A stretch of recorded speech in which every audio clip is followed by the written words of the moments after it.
आरक्षणासाठी सगळ्यांनी उघडं व्हायचे, मरायला द्यायचे नाही. बघा म्हातारे माणसं आहेत, या सरकारनं मराठ्यांना उघडं केलंय म्हणून ही माणसं उघडे झाले. तुमचं मागणं काय सांगा? आम्हाला फक्त ओबीसी मधून आरक्षण पाहिजे मराठ्याला. पहिले जुने ते मराठी ओबीसी मध्ये कुणबी मधून आहेत, तर कुणबी मधून आम्हाला आरक्षण पाहिजे. तुम्ही कपडे आता किती दिवस घालणार नाही? काय काकावर घालता येईल तेवढं नाही घालायचं. उघडंच राहायचं. आरक्षण देत नाही, जोपर्यंत आरक्षण देत नाही तोपर्यंत आम्ही कपडेच घालणार नाही. हा.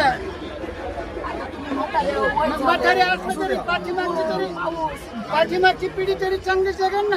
नातवंड आमचं सांगितलं राहते ना चांगलं. बघा बांधवांनो, हे दोघं वयोवृद्ध आहेत, आपले वडिलांच्या आजोबाच्या वयाचे ते उघडे झाले. त्यांचं म्हणणं काय की मराठा समाज उघडा झालाय, मग आम्ही कपडे कशाला घालायचं? जोपर्यंत आरक्षण मिळणार नाही तोपर्यंत आम्ही कपडे घालणार नाही. आणि आम्हाला काही होते, आमच्या पुढच्या पिढीचं तर चांगलं होईल म्हणून यांनी या ठिकाणी उघडा आंदोलन चालू केलेलं आहे. है ना? कुठल्या गावचे? तालुका बोडगा, जिल्हा बीड. आता घोषणा द्या.